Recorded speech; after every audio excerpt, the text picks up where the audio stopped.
மறக்காம சர்ப்ரைஸ் பண்ணுங்க. Thank you.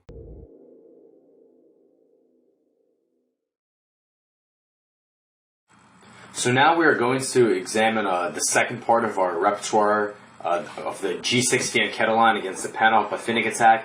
And here we're going to be looking at Queen B3, which is considered the most critical option and a very challenging move that White immediately puts pressure on the center. And this is the move that is recommended in probably all theoretical works for White against this system, and is considered the reason why perhaps this system is unsound. So, a variation with a lot of pedigree, a variation that has a very hefty reputation. So we're going to devote a separate chapter to it, and I'm going to present my findings to you here.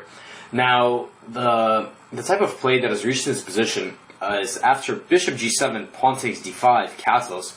White is actually going to be up a pawn here, and White is going to have these doubled, isolated central pawns, but nevertheless, it's an extra pawn. They control a lot of central space. And this is going to be basically the fight in the position.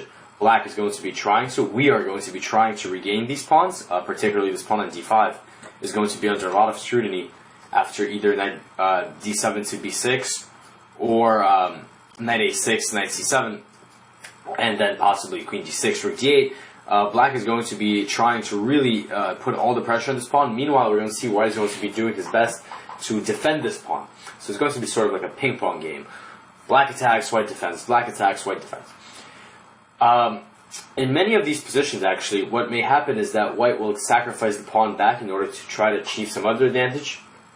Or there may be even a case where White does lose the pawn, but in the meantime has won another pawn, usually something on the queen side.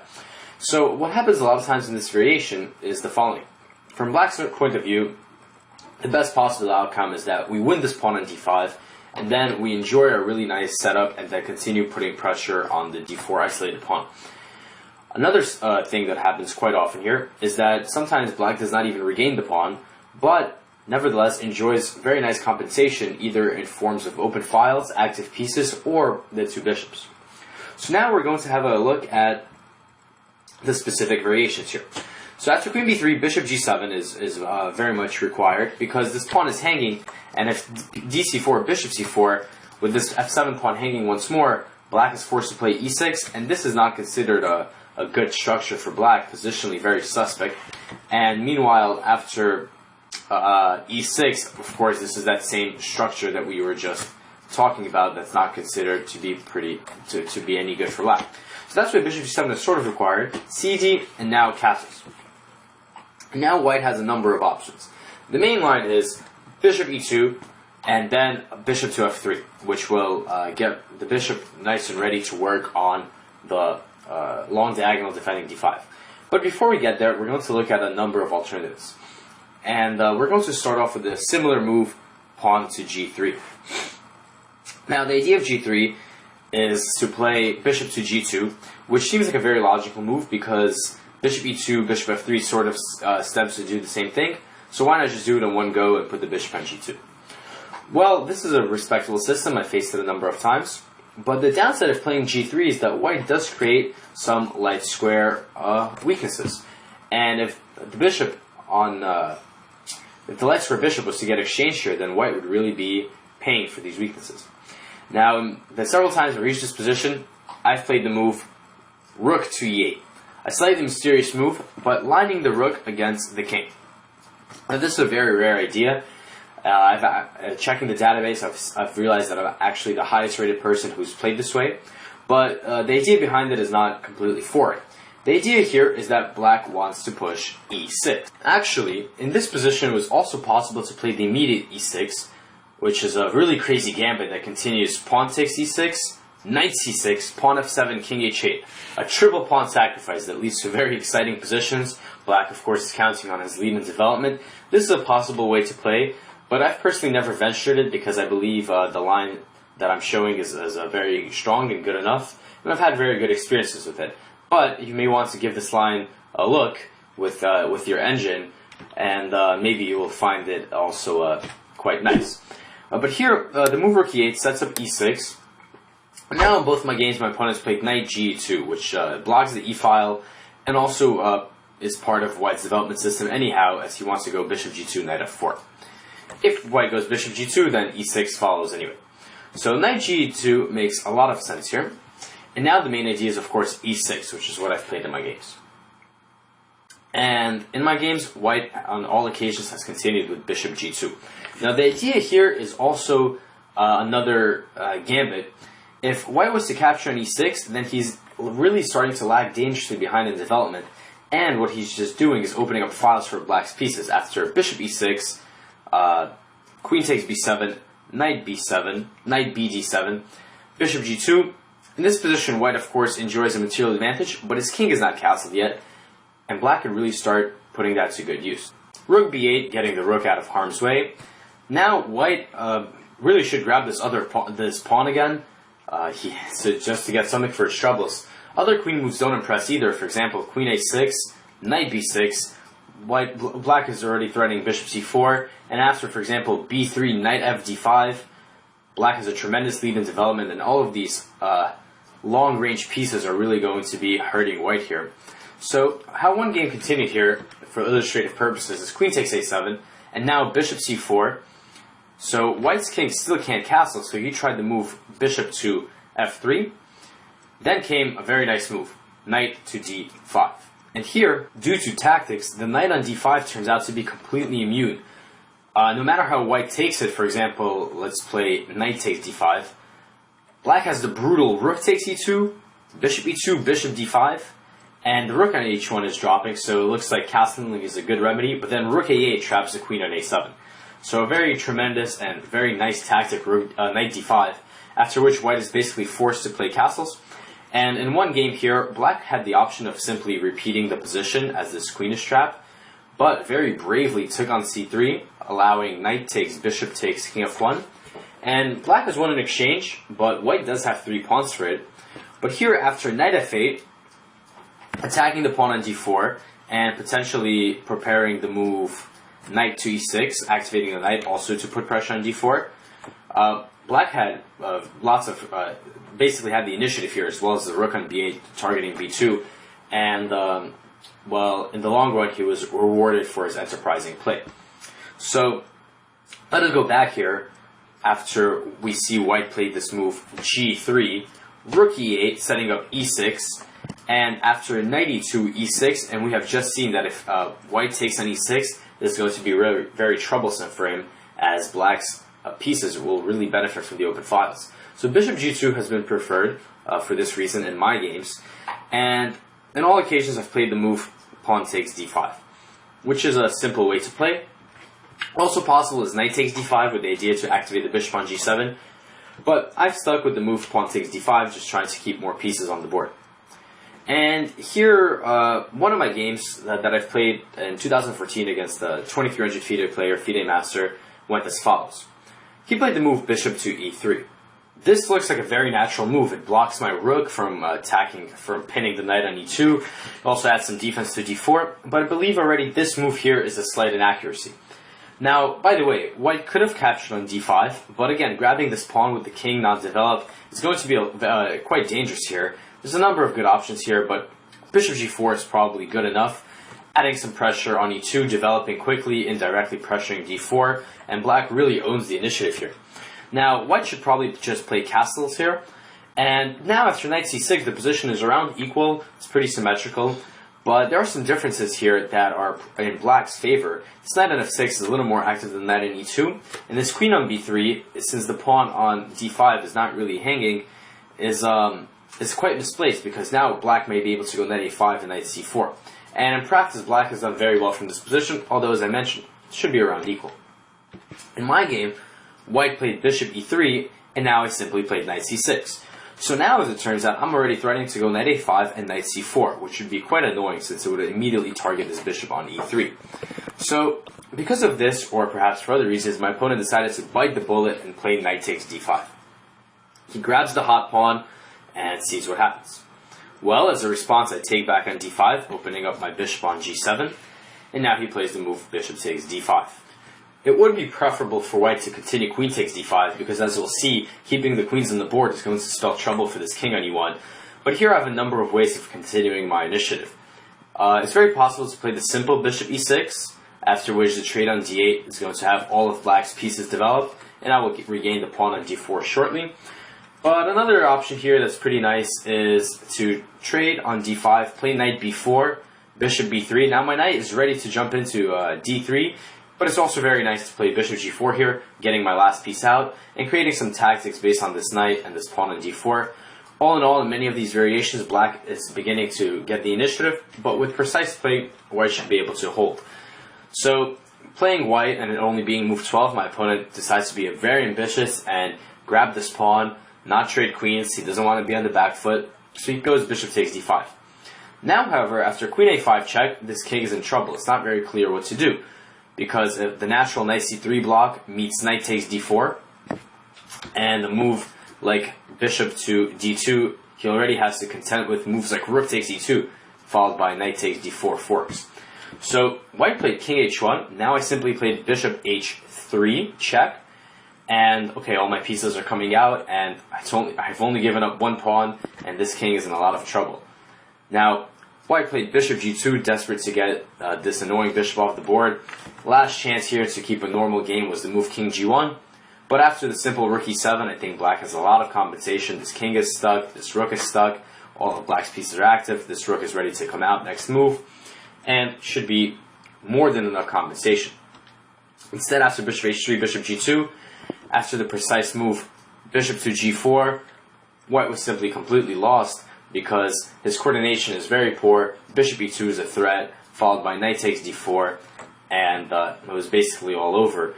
He tried to play knight c3, knight takes d4, regained my pawn, and after queen d5, I declined the queen trade with queen to a6, king g1, knight c2, and in short order I gained another pawn and went on to convert this game. So, very quick, convincing outing. This was played in a standard FIDE time control game against a FIDE master player. So, I was very satisfied with this opening, and of course I will attach this game in the files that accompany this video. So, after g3, I hope that I've shown quite convincingly that rook e8 is a very good response, just planning to play e6, following knight g2, e6. If white accepts the pawn, then he falls under a monstrous initiative here. The key move is, of course, bishop c4, followed by knight d5, just to add pressure on all of these diagonals here. And, yeah, this is quite a nice position for black, even though he's down 3 pawns. Of course, keep this tactic knight d5 in mind. And the safer bishop g2 can simply be met with a capture in the center, followed by knight c6, and in many cases, knight a5. So,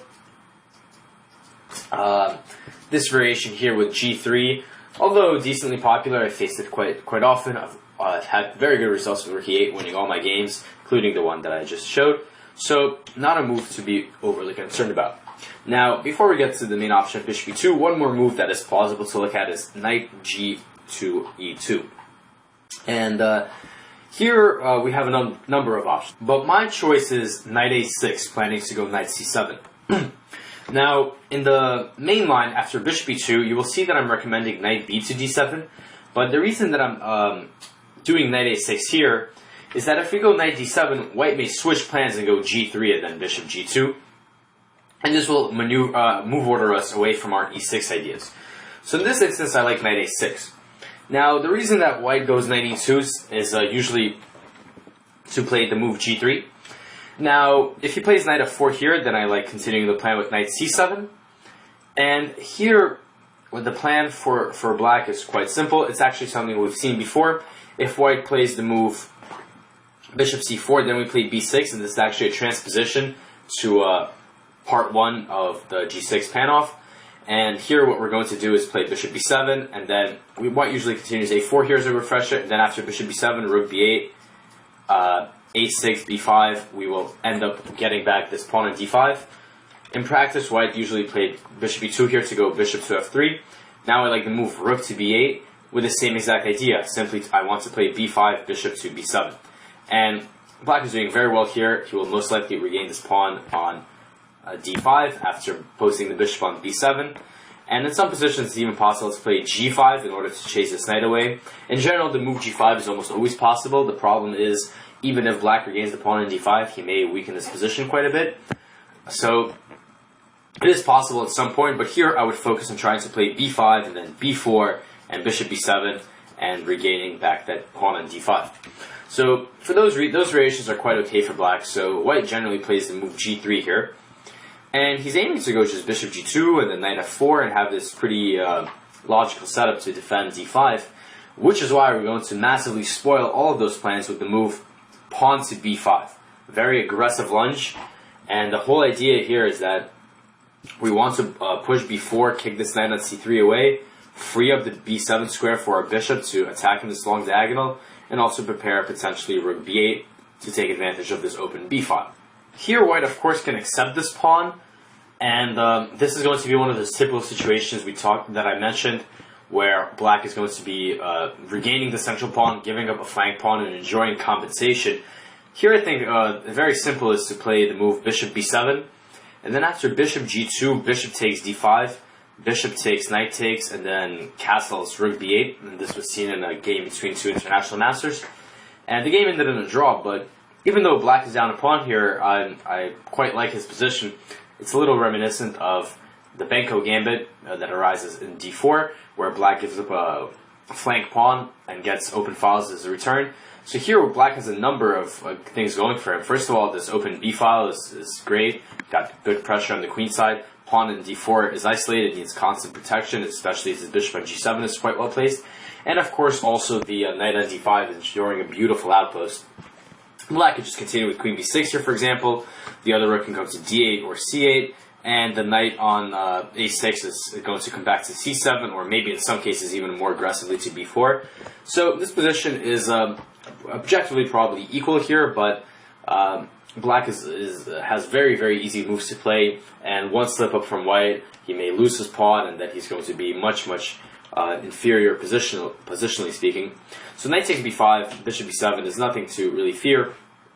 Instead, white has tried two moves here, including a3 and bishop g2. So a3 looks to me like it makes the most sense because it stops b4, which would cause some disturbance in his camp. But now after knight c7, simply rerouting this knight and preparing bishop b7, black should be quite okay here. White has spent the tempo moving this rook pawn, while black has gained the tempo to go bishop b7. So should be quite alright here. Now bishop g2 and now bishop to b7 is natural, and the pawn is hanging. So for example, after knight f4, black can continue in a number of ways. For example, rook b8 looks natural because we're eyeing this queen a little bit and making sure this pawn on d5 isn't hanging. And after castles, well, black has quite an abundance of ideas. There's bishop a8, a5, trying to really make something happen with b4, a4, or maybe even the simple queen d6, planning to play rook d8.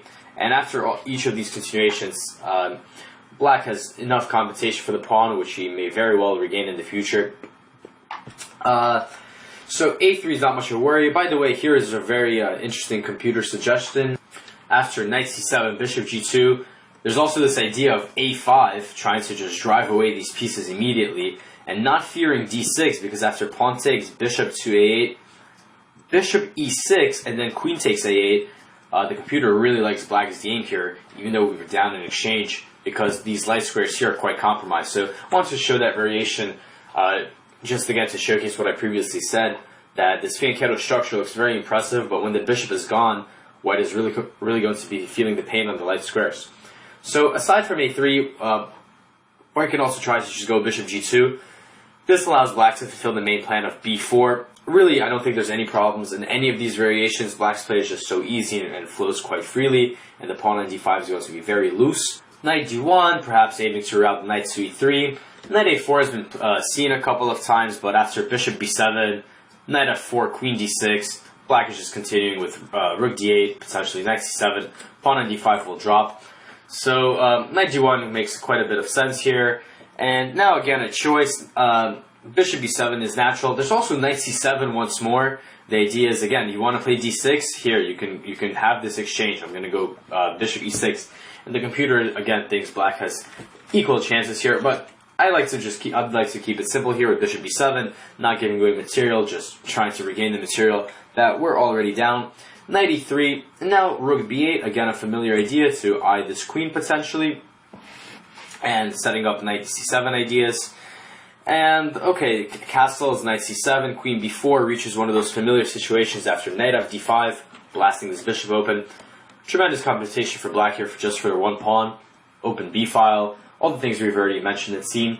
And generally, this is a type of position you will have to get used to playing, and I've quite personally enjoyed playing them myself. So this is the idea here against knight g2, knight a6, planning knight c7, and against g3, this violent-looking b5 move. But the idea is simply to play b4, bishop b7. Really no need to memorize any specific variations here, I should say. But hopefully looking at these lines that I've presented has given you quite a feel for this type of position. And also it's important not to feel intimidated or scared to be going down this flank pawn if we can get this d5 pawn and this queenside activity going. Black's game is in perfect shape. So, going back to queen b7 here, this position, we had a look at g3, we had a look at knight to e2, and now we're going to take a look at bishop e2, and this is the variation we're going to end this segment with. Now, bishop e2 is by far the most popular move, and the most logical move here for white, and the move that I face the most. And the idea here is to play bishop to f3, and bolster this pawn at d5. So against this move, I'm going to be recommending the move knight to d7.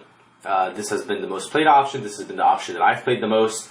And it makes sense, of course. We're trying to go knight b6. Knight a6 is another variation here. I'm not going to talk about too much. It also makes sense. But I personally like knight to b to d7. Now, before we move on, I actually want to show you another variation here that I've used with some success. Actually, this variation has brought me my only loss to date in this whole variation. But nevertheless, it was an interesting game and a strong opponent. And I've also won a game in this variation as well, and that is the move a5. Very shocking idea here, perhaps. And the idea is that I'm going to try to use this pawn to create some mischief on the queen side. So in one of my games, my opponent played the first game I played this. My opponent, who was a master, played bishop f3. But then after I played knight to a6, I was threatening to go knight to b4. And he actually let me do that, and I regained the pawn on d5 and won the game. I'll attach this game for your viewing. And another idea here is if they go something like a3, then it's possible to play knight c7 and b5, and then possibly a4 to start some queenside play. I also had another game where I played against a grandmaster where he played knight f3, saying that, okay, I changed my plans. I'm not going to try to save this pawn anymore since you're playing silly-looking moves on the queen side. So I said, no, this is a very justified advance. I'm going to play a4, and then he played knight takes, and I went knight takes d5. And again, this is an idea we're familiar with, stacking the flank pawn to get the central pawn back. And, once more, black's play was very simple here. I played knight c6, bishop to e6, had a very good control of the light squares. Unfortunately, later in the endgame, I lost the game, but at this point, the game was around equal. So, what's going on here is a5 is a possible surprise weapon, hasn't been played much. I checked, and in the database, it turns out that I'm the only person who's played it in the past several years. So, maybe one to check out, but again, my main option is knight b to d7, which we're going to give a heavy look now. Bishop f3 is, of course, consistent, and now we're playing the move knight to b6. So, the knight comes out, and we're adding pressure to d5. Now, the main move by far for white here is the move knight g to e2. White just gets on with development. He's preparing to go knight f4. This is the only move I've ever faced, including all my tournament games, all my blitz games, all my online blitz games. So quite a big disparity in practice between knight e2 and the other options. I will just mention them briefly in passing here. Those moves are bishop f4 and bishop g5, neither of which I've faced. But just to be thorough, one thing I can mention here, the move bishop g5 is makes the most sense here out of the alternatives, because now bishop g4, which is one of our main plans, it's not possible because of bishop f6.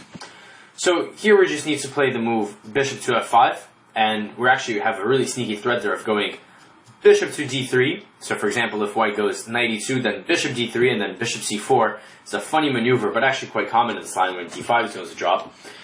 And this variation with bishop g5, black continues rook d1. There's two ideas that black can play here. Now, again, I was going to say in this variation, white usually gives up this bishop, so black gets the compensation of having the bishop pair in return for the pawns, for being down a pawn. Now, the most popular move, and the move that's scored quite well, is a5, going for a4, chasing this queen away. And if white goes a4, then b4 is weak, so queen d6 is very strong, threatening queen b4. And just as I'm going to breeze by this, to be honest, because, like I said, almost never happens. a5, the most popular, has been knight e2, a4, queen b5, h6. And now it's for bishop f6, e takes f6. Black has scored quite well here. The point is, of course, this is a very funny position because white is up a pawn and these are double pawns. But it turns out that with black's activity on the queen side, combined with the bishop pair, combined with the fact these pawns are doubled, it's going to lead to a very solid game for him after rook e8 and then bishop f8, for example. But another idea that is easy to learn was actually shown to me by legendary Grandmaster Yasser Seirawan back when I was in a chess camp with him, or he was the instructor, and he told me about this idea here after instead of a5 to go queen c8 with the potential to go bishop g4 or to potentially play queen c4. So an interesting idea that hasn't been played much.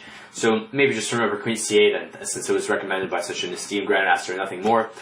Another possible move, like I said, is bishop f4. Here, bishop g4 is possible as well, and then knight g4 back to f6 leads to quite even positions. A more combative option that I would play is bishop f5, again threatening bishop d3, and then bishop c4.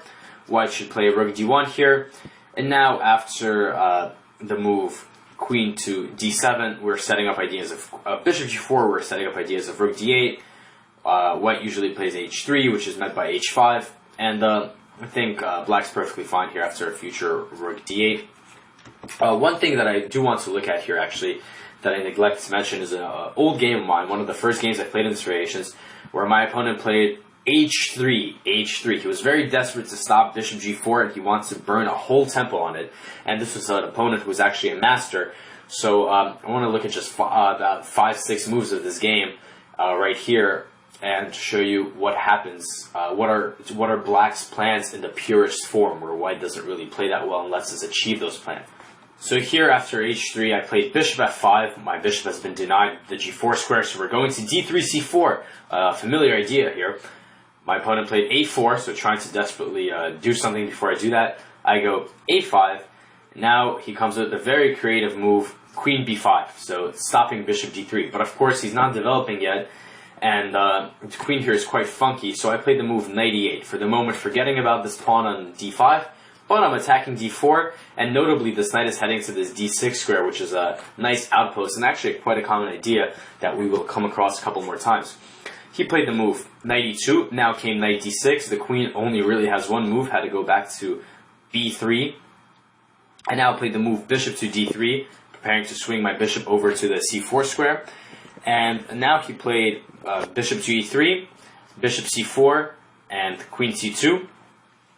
Knight f5, so opening up the queen. So just this quite funky maneuver with the knight here has yielded me a lot of gains, as now both of his pawns are hanging.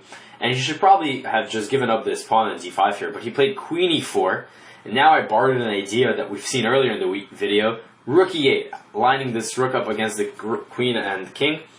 And after castles, I played e6, and he was forced to basically play d6 here and give up the pawn, after which I still had tremendous piece activity and better structure, and ended up converting the game. The idea of e6, of course, is if he captures, then I go rook e6, and he really should retreat back, allowing me to snap off this bishop here and also gain such a powerful two-bishop army. Instead, if he plays the move queen takes b7, I have a very funny idea here. I can just play bishop a6 either immediately or after knight takes e3, and the queen is actually trapped on b7. So, quick excerpt of that game I thought was very instructive, and of course very good memories for me. h3 is not a very serious move, but again, it was played by my opponent, who was 2260 USCF American rating and around 2200 FIDE. So, but after bishop f5, and then notably this idea of knight e8 going to d6, it was quite a struggle for white, and a struggle that he did not prevail in. So going back here, before h3, really now we have to come to the main line with knight e2. And the idea of this move is quite transparent. White wants to go knight f4. Now, the move I've always played and believe in is the move bishop g4, exchanging this strong bishop that is not only defending the d5 pawn, but also indirectly pressuring the queen side here with b7. So I want to get that guy off the board. In the past, bishop f5 has been more popular with the idea of swinging this bishop over to c4. And this is a viable plan, but without getting into details, White has really come up with ways to sort of combat this, involving an early quick d6 move and then snatching his pawn on b7. But it's still a playable variation for Black. As I mentioned, you get these positions quite often where you lose the we get back the central pawn, but we lose a flank pawn and get some open files for it. So that can be explored. But here I'm just going to focus on bishop to g4, after which bishop takes, knight takes, arrives to a critical position that I've reached in my practice quite a bit. And after this exchange, Black, again, the whole fight is for this pawn in d5. So Black's dream and goal here and the idea is just to retreat the knight back and then collect this pawn. So already here, White is at a crossroads that sometimes he fails to walk the wrong way at. And I'm going to start off by showing a game that I played against an international master, quite a recent game. In an important tournament for me where I was also trying to become an international master. And here my opponent just castled, which looks like a very, very sensible move. But as we'll see after this game, the correct option here was to play a4. Immediately try to kick this knight out with a5, and hoping that Black plays a5 here and creates some weaknesses on the queen side. But instead, well, let's look at this game where my international master opponent played this move, castles. After castling, I just retreated with knight f6, and already I'm threatening to regain the pawn back with positional advantage since this pawn on d4 is isolated. He played knight f4, so for the moment holding on, and I just played queen d7, setting up rook to d8. Now, he realized that he has to act now because otherwise pawn is falling, so he played a4. But as we'll see, White should have done this earlier. So I simply played the move rook fd8, and now a5 is not going to be a worry at all for me since the d5 pawn is going to fall. So instead of this position, he decided to mix it up and play this move d6. This is a common idea for White actually. When he gives up the pawn, he wants to give it up at least on favorable terms. So his hope was he wants me to recapture with the pawn here because, well, this would at least prevent my d-file pieces pressuring his pawn on d4. So I played queen takes d6 and now knight b5 was his idea, trying to play very actively against my queen. But here I was at a crossroads with quite a number of good decisions. And I played the move queen d7, which was actually a pawn sacrifice. It was quite possible for me to play queen b8, and the idea of this move is to support a7, as in the game after queen d7 he played knight a7.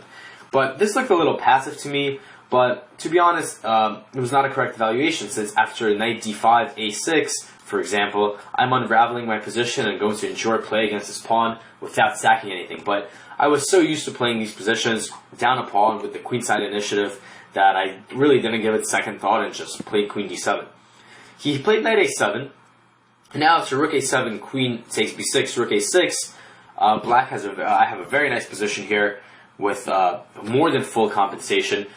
He plays the move queen b4, so keeping the eye on the b7 pawn, and now rook d6. So I guess I was just very attracted to this pretty funky and aesthetic looking rook swing to triple up on the d-file.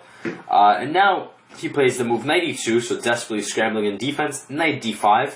And we see here that even though I'm down a pawn, all my pieces are out, all my pieces find good squares and good targets. So I really have nothing to worry about.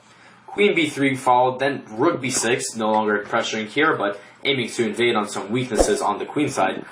And now after queen f3, knight b4 is exactly what followed, so opening up again the pressure on the d-file. The knight is threatening knight c2, maybe even knight c6. And quite a nice position for me. Queen to b3 was played, and unfortunately here I did not react correctly and played the move queen to d5, after which takes a5, rook a6. We agreed to a draw well, right now actually, since I'm about to regain the pawn and the position is going to be, well, of course both sides can play on. Probably Black is even a little bit maybe more comfortable here since there's many weaknesses, but unfortunately for me, I ended up taking a draw here. Instead, in this position, there was no need to trade these queens and allow White to escape in the endgame. Number of moves would have been preferable, but the computer's suggestion here is to play queen e6, which does trade queens, but on much better terms, as now the e2 knight is going to be destabilized, which means the d4 pawn will drop. And the problem for white here is, let's say he agrees to this exchange, and after like knight c3, bishop d4, the material is equal, but all of my pieces would have been developed. There's some holes on the queen side, and well, it would have been an advantage here. So while at that time I was pretty happy to draw an international master, now I realize that I've missed quite a bit of chances in this game. But still, what we can still learn from this game is, of course, that the opening here is very viable. It's particularly here where white plays this harmless, to be honest, variation without the immediate a4. So with that being said, we're now going to switch our attention to the very critical, the most critical line we're going to be looking at in the Panov defending attack here, the move a4, immediately threatening to cause trouble with this a5 push. Now, as I've mentioned, white's whole idea here is to play a5 or otherwise force black to play a5, which should create some holes here.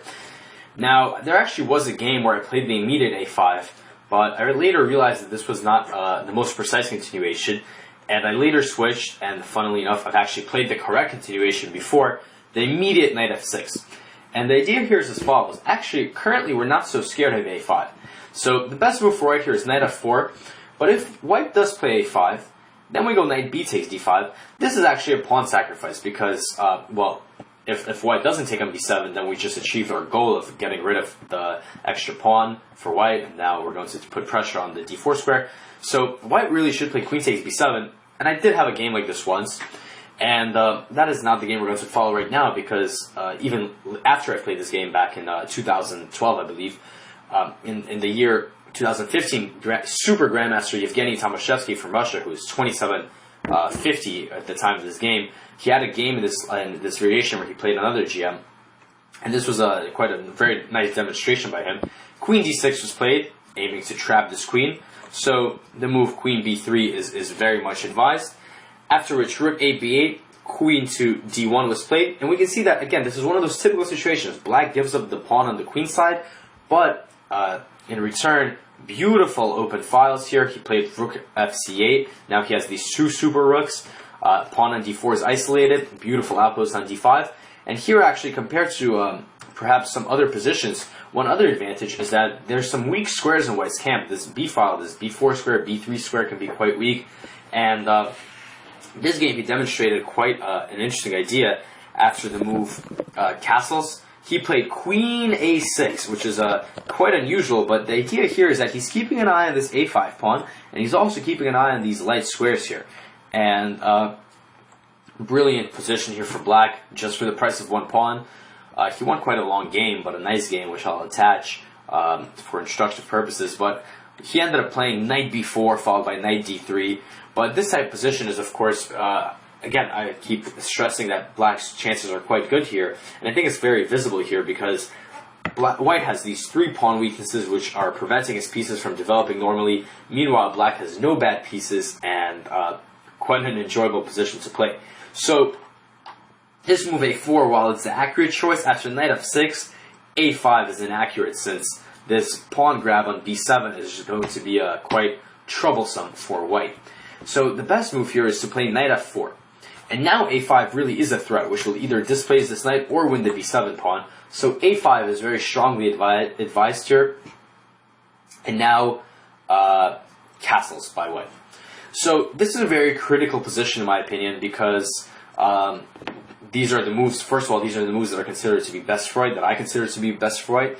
And second of all, when I was looking at the database of the history of games played that reached this position, I noticed that in certain variations, black was really struggling to justify this loss of a pawn. In the meantime, white has very strong support of this d5 pawn. Now, the most popular continuation here, and I'm going to make a note right now, this is not what I'm recommending. The most popular line being played here as of right now is queen d6, which is very natural as black is planning to play rook d8. But here, after knight b5, queen to d7, first of all, white can already try to make a draw with the move knight c3. So It's not, I mean, it's difficult sometimes to avoid draws with the black pieces, but it's often best not to have too many variations or variations at all where your opponent can just draw at will. So that's already an inconvenience, but even more inconvenient here is the fact that as of late, white has been playing d6, so giving up this pawn under better circumstances, allowing e takes d6, and now after bishop e3, white has scored a whooping 90% from this position. So not a very satisfactory score for white here, for black here rather. Of course, very satisfactory for white. And the problem in this position is that even though it's pretty symmetrical, black doesn't get any benefits from the structure. First of all, the square in d5 is supposed to be like this outpost that our knights can use, but they can't do that because white's pieces here are completely controlling the square, so it can't occupy it. In the meantime, this queenside here, while symmetrical, is giving white more advantages than black as of right now because this knight on b5 is well situated while there's nothing for black on b4. So in this position, black is really fighting probably for a draw, and this has bore out in the results where he's only achieved 2 of those draws and lost all the other games. So I desperately want to make this variation work, of course, because it's one of my favorite variations. I've been playing it for a long time, and queen d6 seemed like it's in disrepair. So I was able to come up with a solution here that is actually extremely rarely played move. It's only been played once, way back in 1960-ish.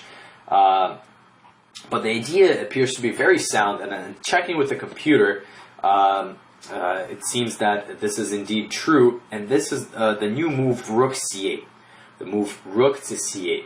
Now, it's not quite a novelty, as I mentioned, but it's very close.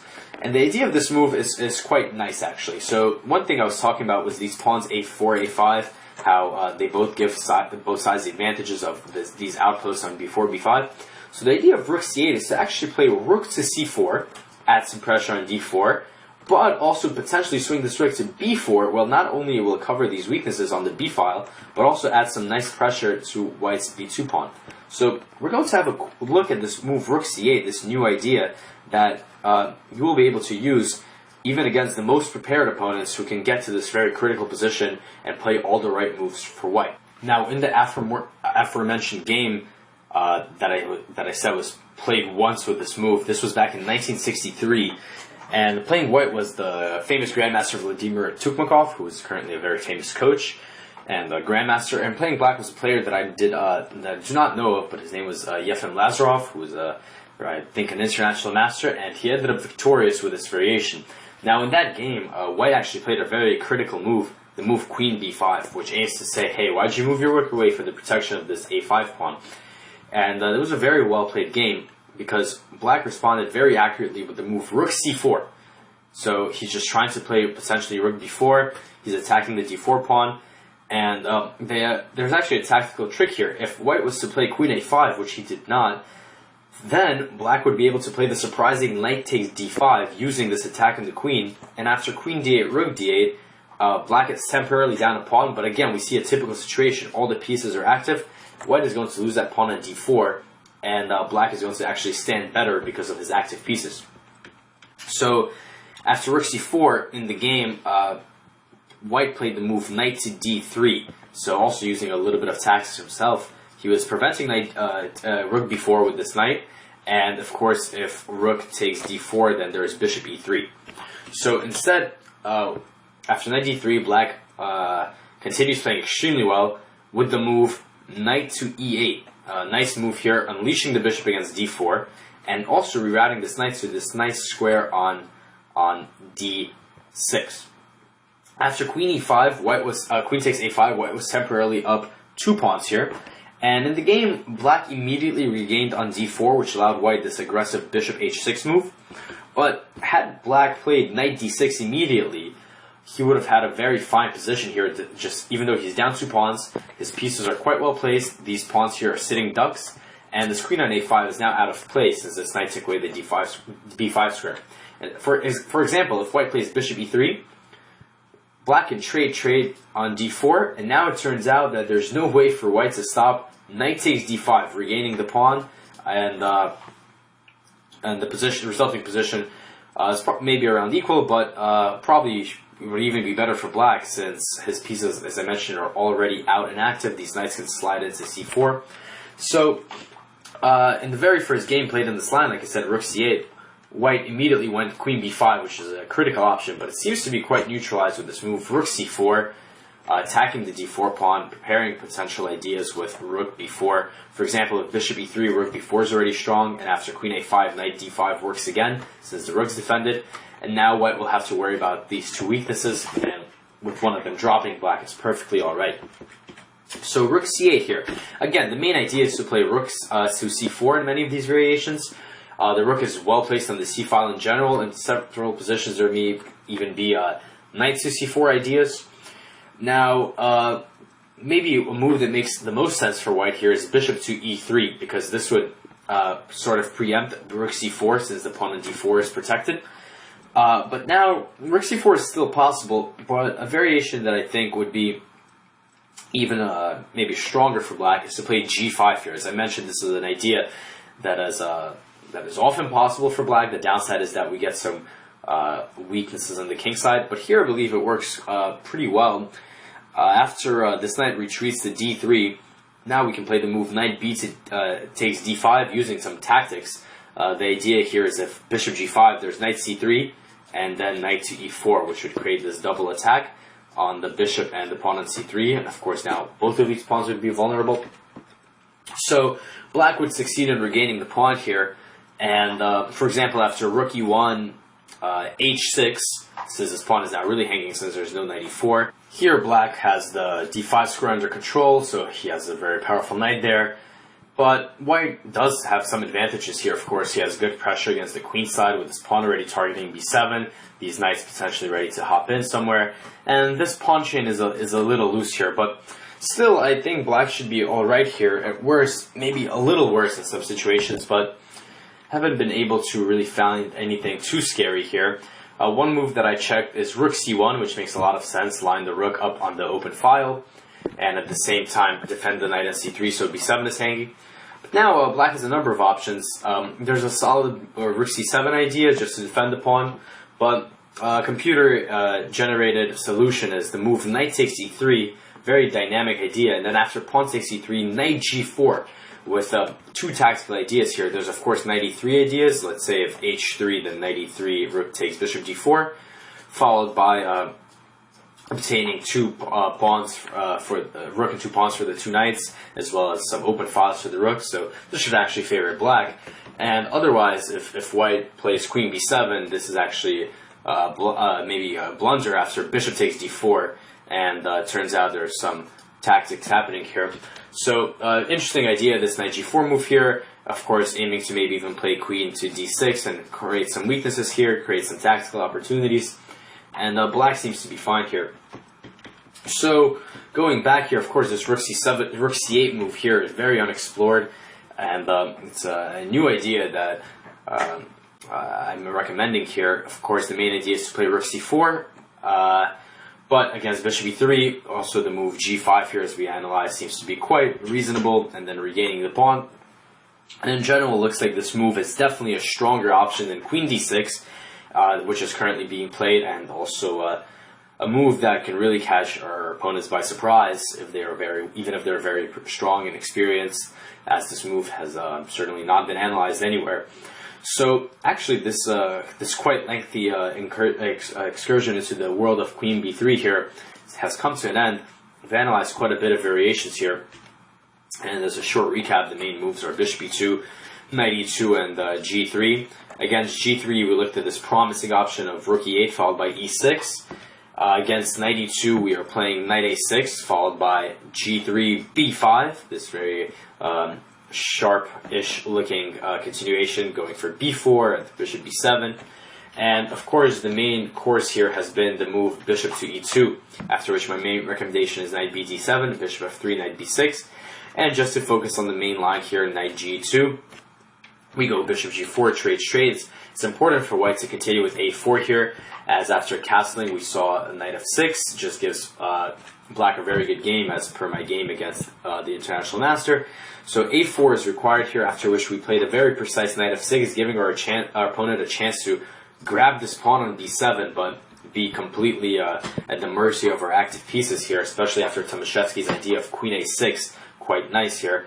But in the main line here, which is considered quite strong for White after Queen D6, my efforts to repair this variation have resulted in the move Rook C8 with this idea of Rook C4, and seems to be quite a viable solution that I hope you are able to employ in your games.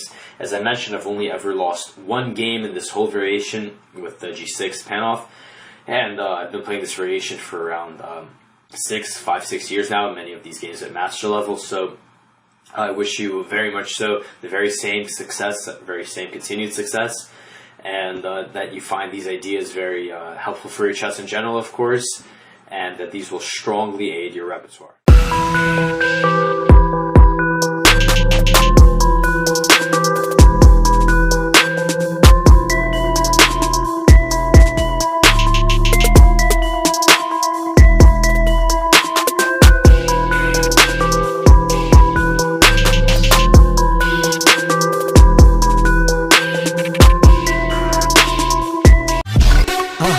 மறக்காம surprise பண்ணுங்க. Thank you.